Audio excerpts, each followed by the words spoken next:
today we're joined by Ben Bevis from the Twin Cities in Minnesota to have a conversation about intentional mentorship. Uh, Mentorship is so critical, and I'm so glad that you are passionate about this and making waves in this space. So tell us more about you. Tell us about your story. What Yeah. led you to this point? Yeah, thanks, Rebecca. Thanks for the opportunity. Um, so I have been walking this youth ministry journey ever since the summer of 1993. This is making me feel old. And it started out as a youth counselor at a Bible camp in Michigan, and God put me on this trajectory from there and started to work with at-risk teens here in Minnesota, working with Treehouse youth outreach for a bunch of years. Then I became a licensed therapist because I felt like I needed to know a couple more things than parents knew. I don't know if that's true yet, but I do have a degree.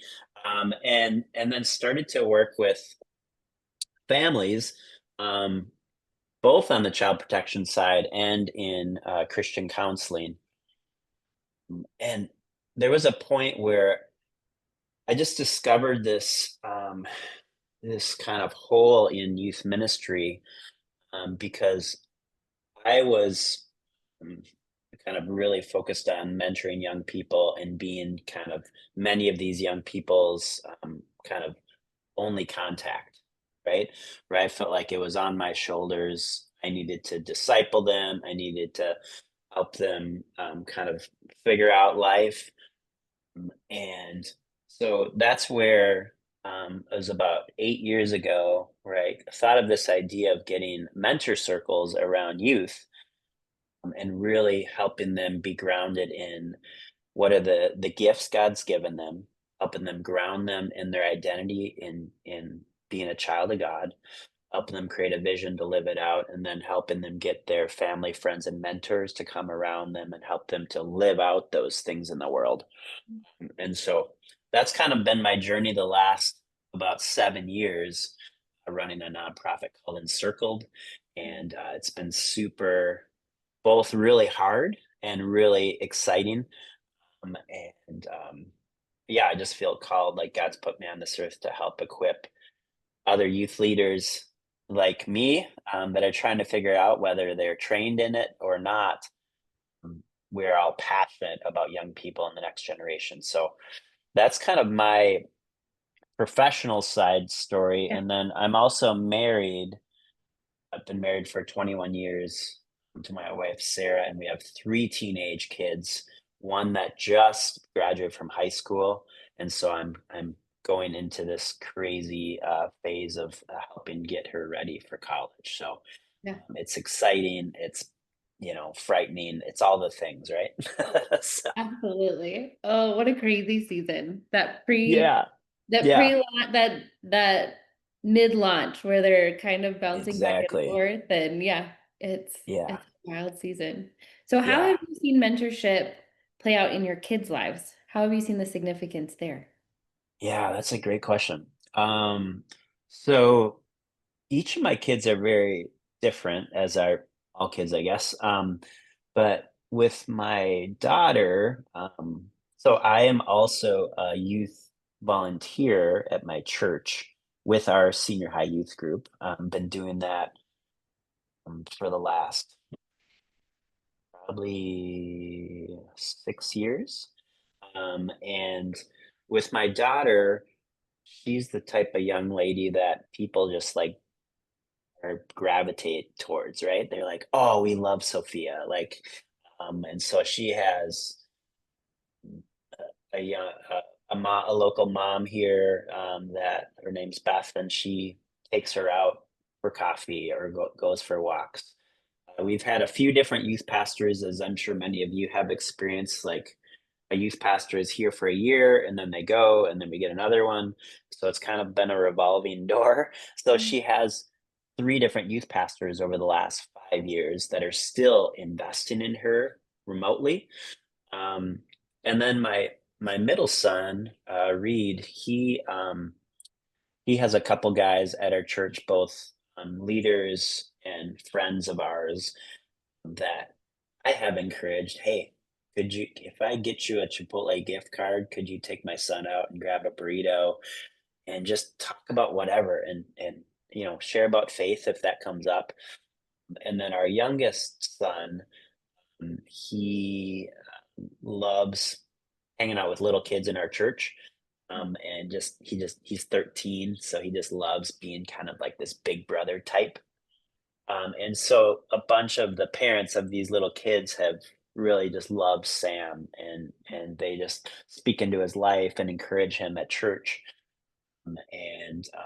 So those are probably the key ways, along with aunts and uncles and grandparents that Yeah. invest in our kids and show up to their sporting events, and try to really encourage them kind of in the little touch points at different holidays or that sort of thing. So Yeah. Yeah, I love that. I love the Chipotle gift card idea of if I buy, yeah, how do I make this easy for you to totally. You like to eat, right? So Yes. Yeah, here you go. It's paid for. Just go and eat and yeah, have yeah, fun. I love that. So you yeah, mentioned mentor circles when you were working with teenagers and building that. Tell me about the yeah. process of building that out and walking through that and eventually that leading you to build Encircled. Like what did you learn along the way? Um, I'd love Yeah. to dive into that. Yeah, for sure. I wondered if I might share my screen because that Yeah. keeps me. I don't know if anyone else on the call is abstract random, but I need something to hold me That's a on a. very common youth worker trait. Isn't it? I know that's why we're really good at it, right? Um, yeah. So let's see here. Can you see that, Rebecca and all? Yep, you're good. Okay. Okay. So yeah. So these are a bunch of my crazy young people that I worked with at Treehouse, and we played paintball. And so a big part of youth ministry for me was going out and having a blast with young people, right? And so I learned the importance of building, mm, contact hours with young people, doing things that they enjoyed, not just what I enjoyed. And so I'm just going to give a quick bit of the research since it's in the slides, which probably many of you know. Is that okay, Rebecca? And then I'll jump into how uh, Absolutely. I started to form this framework. So I am not much of a reader. I don't know if other people are out there. I own a lot of books, but I open them periodically. And what was kind of fun was it was about, yeah, 7 years ago when I was thinking of starting this nonprofit. I had a bunch of friends that were more well read than I, and they're like, "Oh, you should check out Barna and Fuller and all these different groups because they're telling you that it's important to get a mentor circle or 5 or more around kids, but they've actually done research to back it up." And so Barna, did this report and found out, over 60% of high school students who enter college as professing Christians who've gone to youth group, that sort of thing, will often leave with little to no faith. So that was very surprising to me, but also, I think there's a lot of research out about that. Also, many of us, you can't help but not work with parents when you do youth ministry. So there's been research that said that 80% of Christian parents don't know how to deal with the disconnection of their kids around faith and even around disconnection from in-person relationships, right? COVID did some crazy stuff to cause a lot of kids to kind of spiral without having much, face-to-face contact with each other. And so a lot of us parents aren't sure, how do we deal with this disconnection that our young people have from God and others. There's also a lot of research. Springtide is a group that's done a ton of research on this, and they found out 61% of this age group, 13 to 25-year-olds, feel frequently lonely. And uh, on the positive end, where there's some hope, is that when a youth has one trusted adult in their life, it cuts this isolation in half, which was like, wow, that's just one trusted adult, right? And so um, there was, and then Fuller Youth Institute, who wrote the book on sticky faith, and they've written all sorts of great books, great resource. And they said the single best predictor of lasting faith is having five intentional, caring adults involved in the child's life. They talk about it as their 5-to-1 ratio. So in the olden days, it used to be, well, get one adult around five kids. And they said we want to flip it and get five around one kid. So, um, so that's kind of all a lot of the research of why it matters. So Fuller once again did that five intentional adults. Barna talked about these intergenerational relationships, and then Search Institute, which is another group, talked about the power of adult youth relationships that express care, challenge growth, provide support, share power, and expand possibilities. Um, has done a ton of research. They're actually out of Minnesota here, where I'm from. And so, as I was trying to figure out, 7+ years ago, how do we really equip these intergenerational adults in our communities to walk alongside of our students?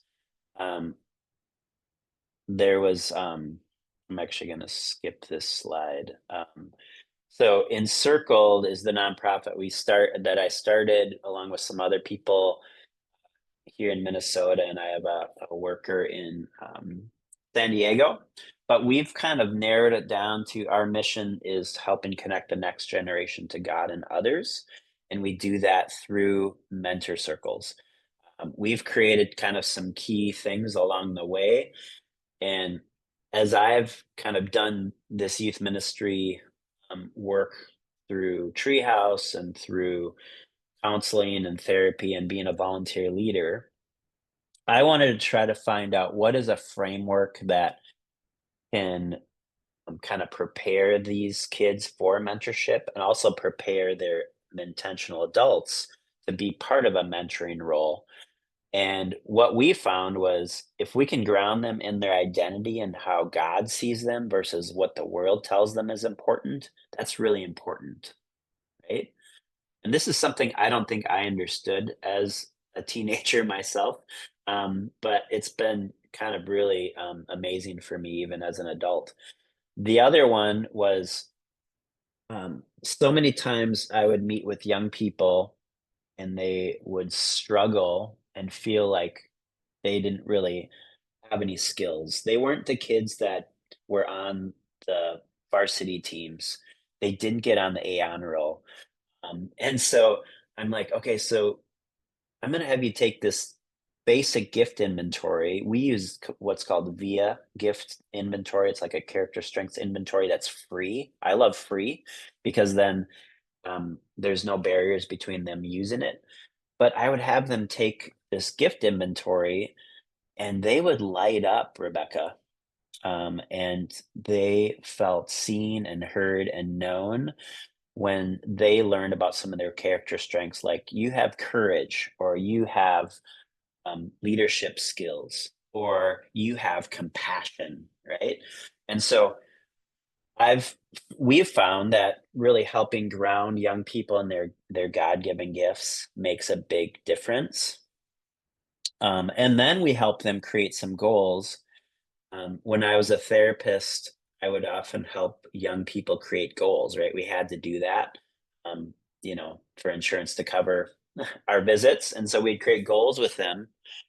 And so what we've done is we've helped them create key goals within our framework so that they can share them with their family, friends, and mentors, help encourage them and support them. And there's all sorts of research, even from Harvard, that says whenever young people or people in general write down their goals, they're 60% more likely to attain them. And if they share them with some people to hold them accountable, they're another 20% more likely to attain them. Something around there. I might have the numbers not perfect, but the reality is writing down a vision and goals is really important. And so those are kind of the core things that over the last 20 years of doing youth type ministry work, I've found identity gifts and vision is a great way to kind of prepare for those mentoring intentional relationships. It's kind of like for me, I used to paint houses. If you go and start just rolling and painting your house, if without any preparation, how's that going to go, Rebecca?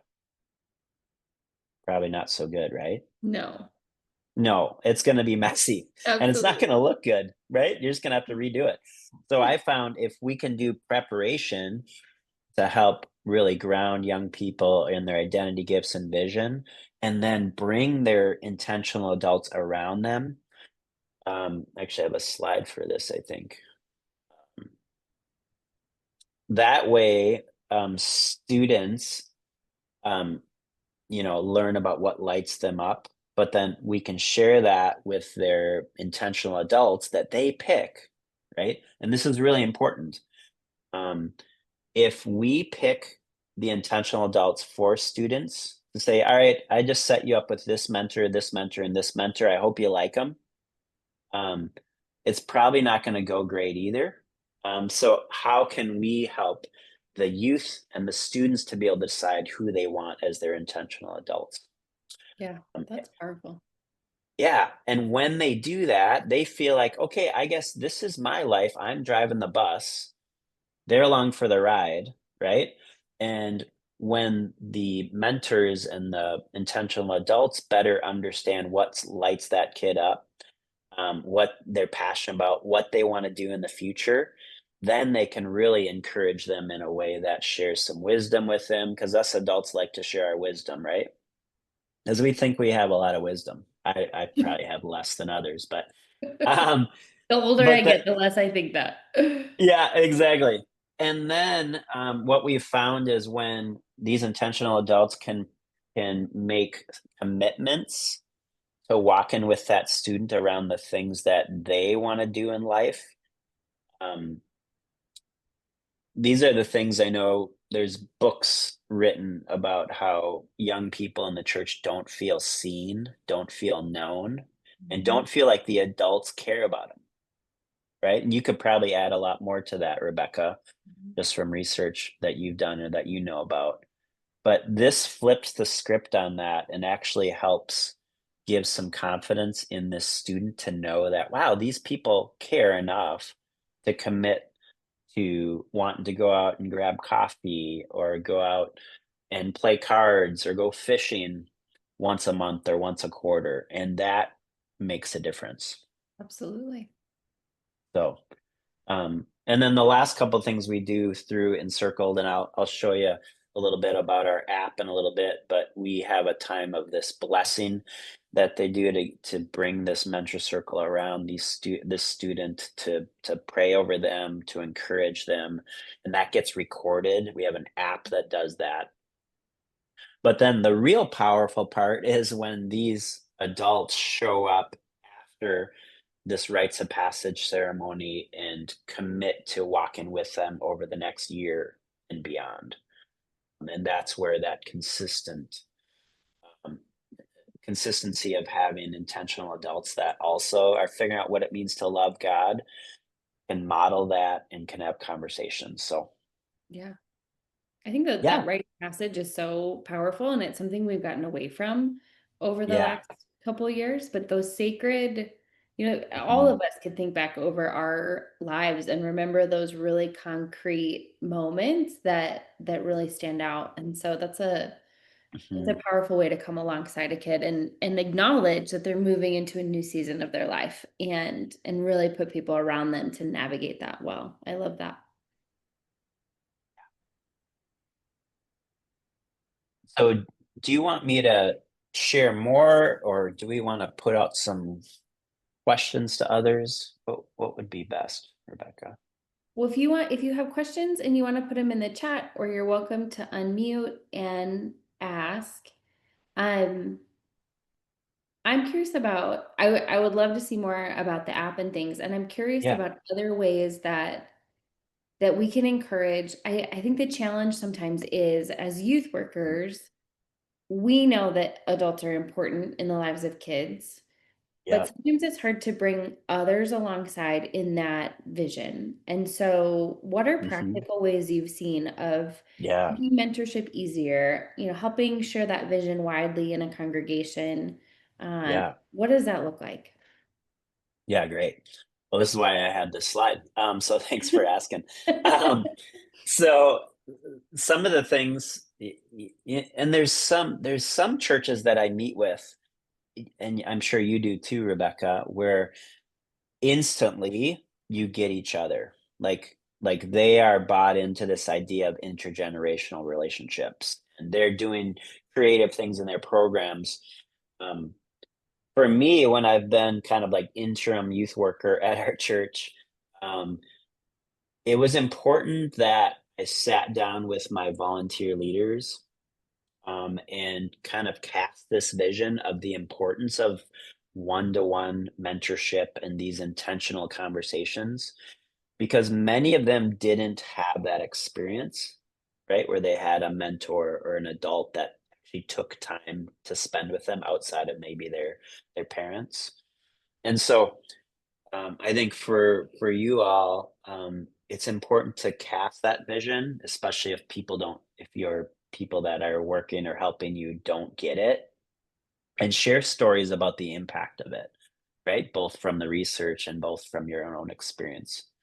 Um, the other thing is, if you don't have people yet, and you're holding the youth ministry together because you're the only one. um, it's so easy to feel like you're in isolation.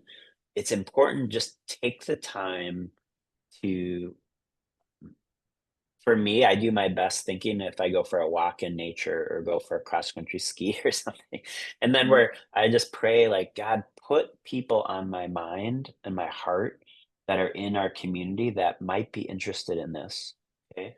So, and then take them out for coffee, and try to seek people that are obviously have some spiritual maturity, right? Are relationally inclined, meaning they like being with young people. If they do not like young people, you probably don't want them to be one of your volunteer leaders, right? Um, and then the importance of helping them understand the importance of consistency, Mhm. right? Of showing up each week whenever possible, right? Um, there's all sorts of opportunities to do training, sessions, and I wouldn't say like a 6-hour training, but maybe you buy them all Starbucks, or pastries, and you just have a hour-long conversation about the importance of listening skills or about how to share your faith. Maybe you bring a couple devotionals, that have worked for you. Um, for me, I would usually keep in my backpack or in my trunk in my car, I would keep some devotionals. I would keep, some different things like playing cards, chess set, um, frisbee golf discs. I would always have kind of things ready, but not everyone thinks, like I do. So if we can even give them some basic mentoring tools like that to engage with young people, that's really helpful. Yeah. Um, I love too that these principles translate beyond our volunteer teams. So to help other adults in the congregation catch this vision yeah, of you don't have to show up every Wednesday night or every Sunday night, yeah, be yeah. a voice in this kid's life. I have little kids, and so we're using babysitters frequently. And so Mhm. we have kids from our church babysit our kids. We have that Yeah, intentional time of how was your week? Tell me about this. And to recognize those relationships and lead them to a deeper intentionality. Um, yeah, I like that you don't have to have a formal role in a kid's life to be yeah, a mentor and to take the next step to maybe be more intentional like this yeah, suggests. yeah, yeah.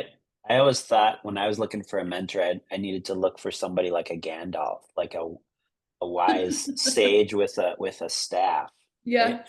Um, and mentors are probably ones that are probably already naturally in your life, but they've never been asked to Mhm. to step it up a little bit with just a little more consistency, intentionality, and say, "Hey, you know, I would love to hear stories about both the challenges of you and your faith walk with Jesus, but also what you're learning as a 50-year-old, right? Or 60-year-old or whatever."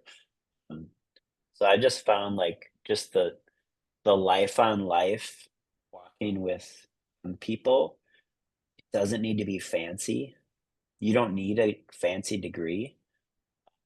And I remember some of my favorite things I did with students that I mentored is we would just go like wash the van together or go vacuum the van together Yeah. after a trip and grab a coffee after and just doing something with them, inviting them into your daily life. Conversations come up all the time, right? That are beautiful.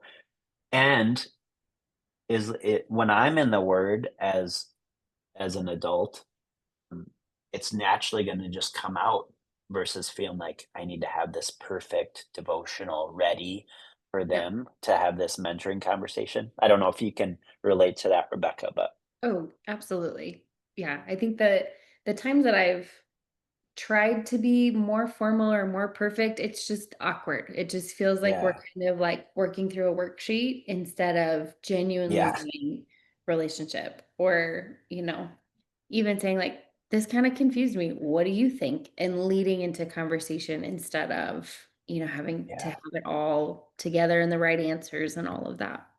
yeah, yeah. Yeah, and then, back to this list, I think some of the structured activities that I know have worked really well is I've been a small group leader for the last 5 years.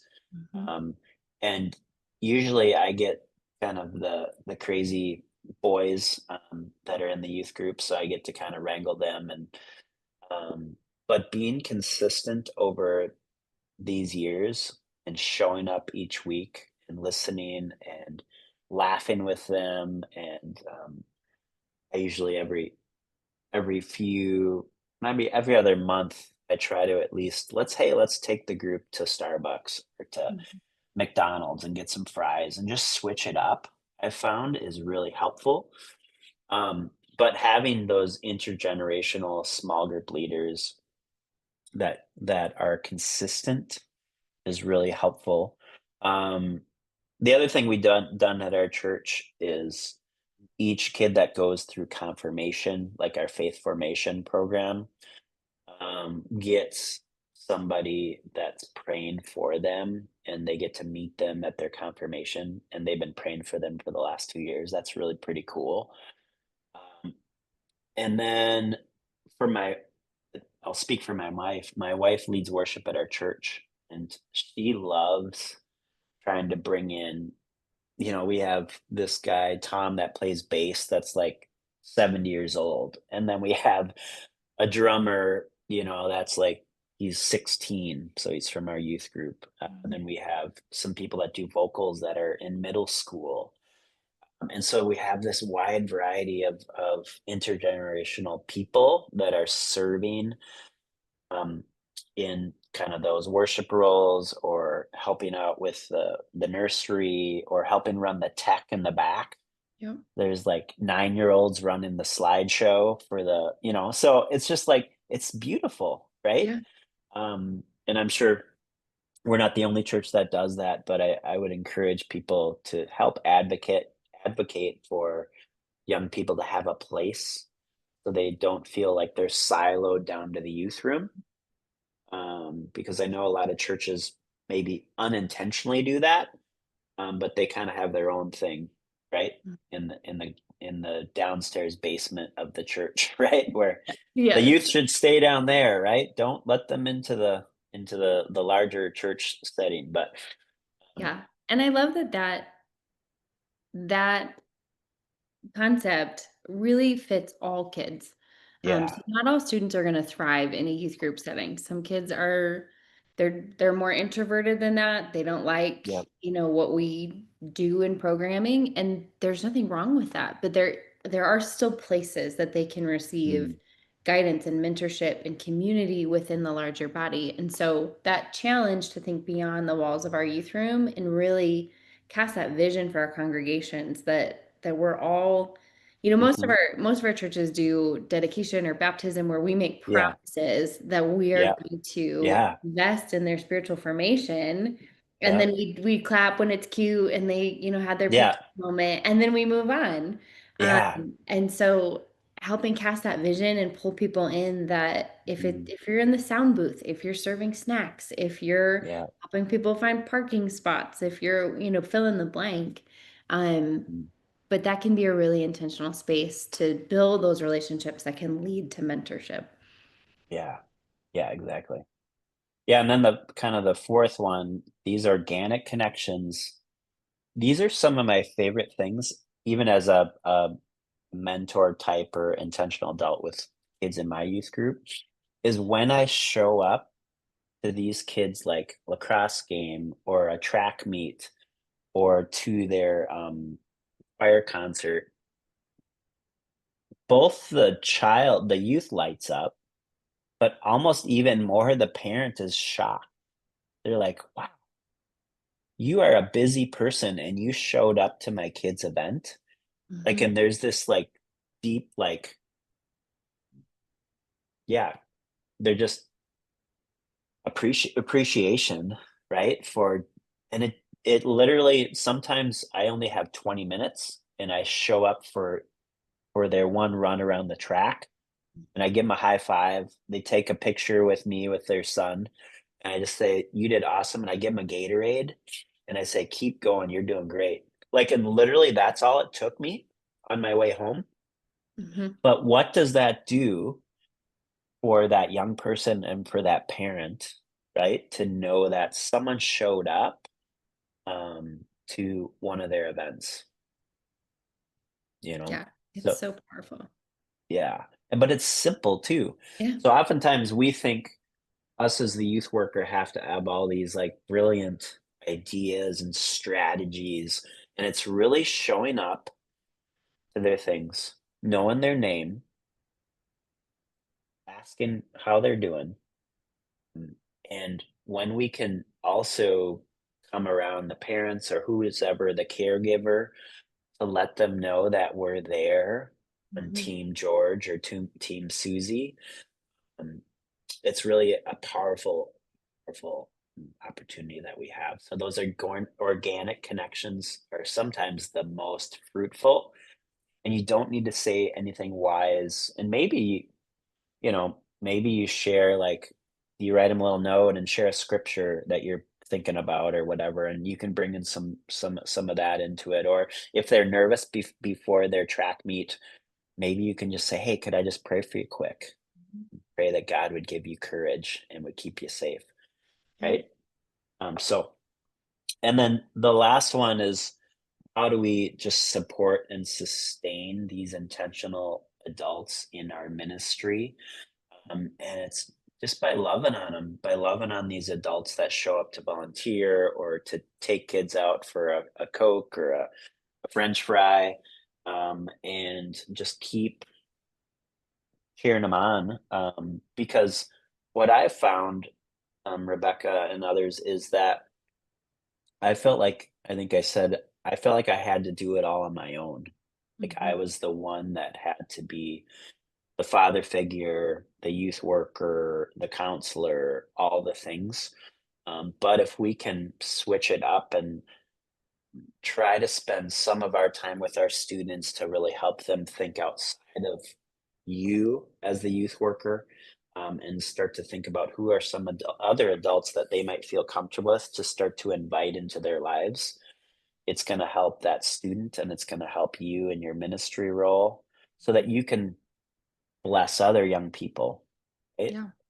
Um, because and what's kind of wild is actually tomorrow night I'm officiating a wedding of a young person that helped do some mentorship and helped get a mentor circle around him. And so, 6 years later, after I first met him, he's now asking me to officiate his wedding. And I get to see this huge group of people that's come around him and his new bride. And it's just that's the stuff when you're in youth ministry long enough, you start to get to see that fruit. But I Yeah. know when you're in the middle of it, it can be stressful and overwhelming when you got angsty teenage boys running around slamming monsters and doing all the things, Mm. and maybe you don't see that fruit, but I would say just long-term ministry, you get to see that fruit over Yeah. time. Well, and that reminds me too of your daughter's experience of, having multiple youth workers come through while she was in Yeah, youth ministry. And that's fair. I mean, it's not abnormal, but when yeah, we're intentional about putting them with mentors from within the congregation, those relationships really have a lot more longevity, potentially. And so yeah, we're kind of we're putting them in proximity to people that might outlast us in a yeah, position, which can be really great, because we don't know what God's going to call us to, or how our yeah, story is going to unfold. yeah, But people in their community are usually sticking around. Um, yeah. Mandy put in the chat, I'm new to my position and our church doesn't have a safety plan for volunteers like background checks, abuse prevention training. Do you find that implementing these things has decreased your volunteer base, or how do you do this in a way that people are willing to go through with a good attitude? Mandy, you need to be here next month. We're going to have Yeah, this exact conversation about what does it look like to implement that, cast vision for that, go through that. But I am curious about, are there things that you've seen as you invite people to mentor? Are there questions mhm. that you need to be asking? Are there safety questions that you've asked when it comes to mentorship? Mm, yeah, that's a great question. This is always as we try to do, like, a national, um, kind of rollout with Encircled in our app, mm, we've had to think through a little bit of that with some liability things, right? Sure. Having parents kinda sign off so they know who their kid might be connecting with, adults, that sort of thing. Um, I would say I haven't done, I think what's unique about what we do is we don't find mentors for people, but we help the student think through who are the people that are already around them that they're in relationship with and just helping them be more intentional. Does that make sense? Yep. So Absolutely. so we kind of like side w- w- we just don't have to deal with that as much because we trust that the parent is doing that role. Mhm. Um, but I would say when I worked at Treehouse, and we would bring in volunteers, we were very clear on making sure we did background checks, interviewed them, had them do site visits, make sure we're comfortable. Also making sure that um, if they're doing like a one-to-one, we would actually try to have them do a one-on-two. So there'd Mhm. be two students or two leaders, just to really be safe because you just never know, right? With Yeah, people that you don't absolutely. know. Stuff happens all the time, unfortunately. Yeah. And then, That's yeah, to be even prepared. with the people we most trust. So I would say being really rigorous on, I know we have at our church, we have something called Safe Church. Mhm. It's, is that you probably know more about Yep. this than I, Rebecca, but there's a whole, you can have your church sign up for this and they have everything that you need that you can walk through. And so it's worth kind of like preparing to paint the house. Like be smart, be thoughtful, walk through checks and that sort of thing. And obviously just make sure that these mentor types or young or leaders, they love it. They're not just doing it because you asking them to serve, right? So there's got to be Yeah. some passion there. Absolutely. And I think that brings up an important distinction that a lot of mentorship takes place outside of our formal ministry Yeah, settings. So when we're inviting kids into youth ministry and when we're leading trips or events or we're intentionally putting those adults, it is our obligation to make sure we're background checking and we're yeah, have, yeah, all the things that we're going to talk about next month. yeah. This is more of a call to cast vision to our communities of getting intentional about their relationships outside of our formal Mhm. ministry settings. So that does put Yeah, it kind of on parents. But my Mm, suggestion was going to be we do similar to Safe Church. We do Ministry Safe, which is abuse prevention training mm, for the whole church. Anybody who wants to come can come. And so everybody's kind of getting these tools and best practices about how do we keep kids safe across the board.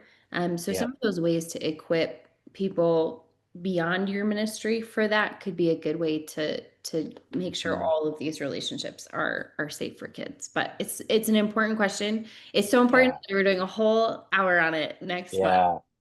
Yeah. I'll need to watch that. I'm not able to show up because there's always more to learn. Absolutely. Oh, good. If you have other questions, please feel free to pop them in the chat. But I would love to see how the app works. Yeah. Tell us more about that. Um, where can we find it? What does it cost? Things like that. Yeah, great. Yeah, so over these last years, we've really tried to make this idea of getting mentor circles around our next generation more simple. And we have something at our church youth group where we have a spot where kids, when they arrive, they need to put their phones in these slots so that they're not distracted by them. Um, and so the wonderful thing about our program is you actually get to have your phone on you in a purposeful way when your young person is engaging around our app and with their mentor circles. It's kind of a fun way. So, like I said, our app experience and all of our resources are grounded in this identity gifts vision idea. It's based on this First Peter 4:10 verse, which I really love, talking about how we each have God-given gifts and we're called to serve others with God's grace in various forms, right? We're not all expected to use our gifts in the same way. That would be a boring life and a boring world if we were all the same like robots, right? And so um, what we have is we have this, and I made a plan for you, Rebecca. Cool. So you're on your way to getting the mentor circle. But this is the desktop version of our app. It's a free app. It's a web-based app, and I'll have a link, and we'll have a QR code where anyone can scan that QR code, and we have a free webinar that we'll do to walk through the app. I know, Rebecca, you did that a few months ago. And then we also have, you just create a login um, for you as either the youth worker or the mentor that wants to facilitate this experience for a student, or it could be a parent that does it. And this whole idea is that, as you can see in the grayed out on the left side, those are all the things that the student will complete. So there's an identity, there's a gifts section, there's a vision to create goals, and then they get to pick who they want as their mentors in that part of the app. And then on the right side, that's where the mentor or the guide that's facilitating it will add some encouragements. This is that rites of passage ceremony we talked about, Rebecca. Mhm. um, so there's 2 sessions that this personal journey has. So session 1 is the youth will go through identity gifts vision, a mentor circle to invite who they want, and then the guide will facilitate a conversation with their mentor circle. So you get to invite the kid gets to invite whoever they want. Could be at the church, could be at their house. It could also be virtually. We're creating a way um, for parents or a youth leader to invite the mentor circle just to sign into the app and to type in encouragements, ways they want to walk with them, commit to tangible things that they're going to do. Like, I want to commit to going fishing or praying for you every week, or I want to commit to helping you get connected with somebody that's also passionate about being a plumber or a teacher, some vocational things. And then the end of the time is a blessing, and they can type in or they can record an audio blessing. And so that is the app, and I'll actually just kind of show it to you also. But it's called our personal journey, so it's a 2-session app-enabled mentor experience. And then we also have these mentor circle resources. And I can just show you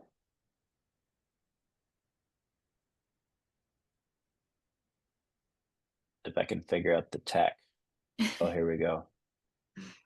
The tech hurts me sometimes. Okay, so on our encircle.org/resources, you create a login and you can access these free one-page mentorship one-pagers, which go from all the different ages and stages of development. They offer some suggestions for how to engage young people. And so I'll just kind of show you one.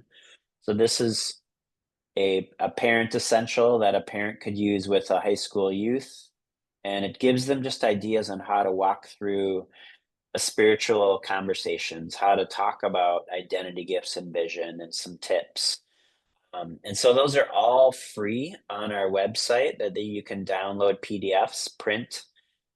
We have ones for grandparents because grandparents have a lot to say and do to invest in young people. Um, and so that is our free one pagers. And then this is our app that I told you about. And so on this app, you can toggle back and forth between what the student sees. So they have their identity exercise, they have their gift exercise, which is based on that VIA strengths. They have the vision exercise where they can fill out goals around each of these life areas, whether it be faith, sports.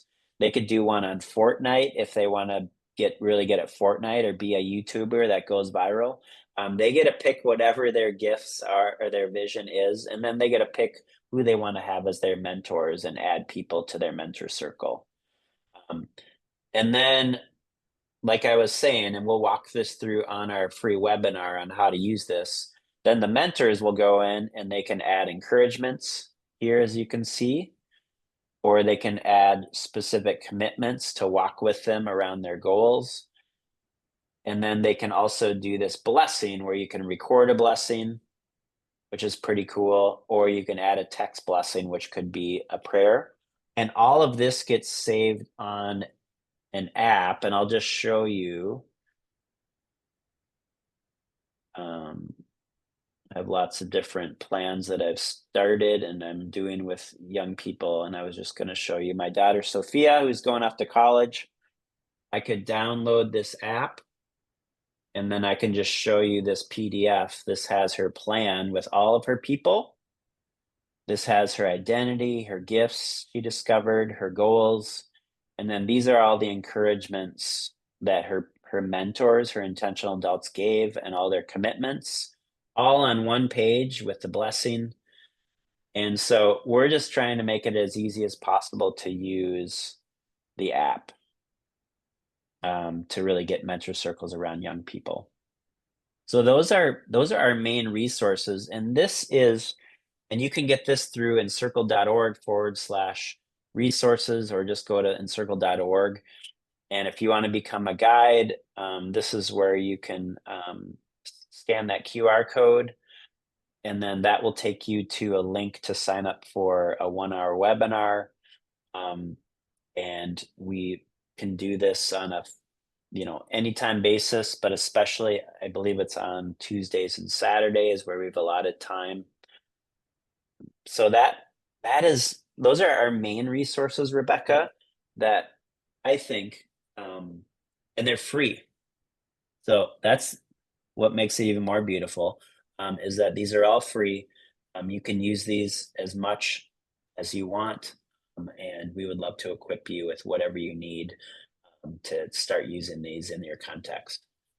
I love that, and especially for, uh, smaller congregations that are trying to do a lot, and Yeah, they're when you lead at a small church, you are doing everything, and yeah. you're serving multiple And there's places. no budget, right? There's no budget, there's duct tape and bubble gum, and so Yeah, have something already built out, already free that you can pull your team in on, you can get your congregation involved in, you can share with your parents in your congregation. We like things that are accessible and yeah. make life easier. So, um, So this isn't the only way to do intentional mentorship. We talked about a lot of other No. ideas, but this is a great way to put some structure around those conversations. I know one of the biggest hangups for me when I'm trying to connect mentors to kids and Mhm. cast that vision is people get so overwhelmed by, I don't know what that Yeah, looks like. I don't know how to do that. I don't, we just kind of fumble through our words because it feels so yeah, foreign. So to hand yeah. people, this is the process. This is Mhm. the path. It just makes it so much easier. So Yeah. I love that. Um, Mhm. if you have any other questions, feel free to pop them in the chat. But I have been so grateful for this time together. I'm going to put a couple links in the chat because I hope to see you next month at the safety webinar, and I also hope that you'll join us for the certification program launching in August. But before we leave, before we Yeah. wind down, what's your one takeaway? If you had a bullhorn for all youth workers everywhere, Mm, what is the thing that you would shout from the shout from the rooftops? yeah. I would say, and this is from my experience as a youth worker myself, is that youth workers aren't meant to do ministry on their own. They're meant to do it in community.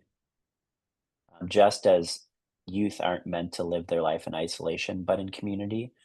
So the more that you can reach out and help enable and equip other adults that these kids already care about, to come around them in a purposeful way, it's going to help you be a better worker, be a better leader, and it's going to help you have a balance, um, so that you can continue to do ministry for the long haul. Because our students don't need another youth worker that's burnt out, right? But they need people that are going to continue to invest in them. So that would Absolutely. be my encouragement and my charge from the rooftop. So I couldn't agree more. And we're honored that you find connection here and join us for these conversations, whether you're live or watching the recording later. It's just great to be in community here, and I hope that you're getting that elsewhere as well. So thank you so much for your time. Thank you for creating these resources that equip yeah, youth workers all over to be more intentional about getting students connected to mentorship. And thanks for joining us today. Thanks for watching later. We appreciate all of you as well.